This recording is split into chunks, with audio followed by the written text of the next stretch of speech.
Hey guys, for this video, I'm going to show you how to change OBS recording to MP4.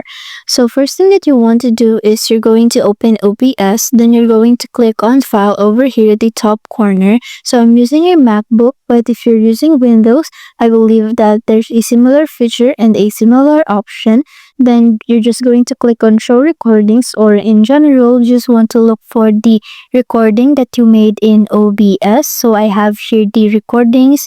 Then you're going to go to open a browser. So I have here my Google Chrome. Then you want to search for Move to MP4. Or you can also go to this website. Then you're going to drag the recording from OBS into this converter.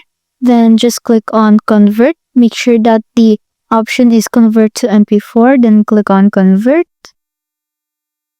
Then you just want to wait for it for a few moments. And after that, you can go ahead and click on download. So that's it. Thanks for watching.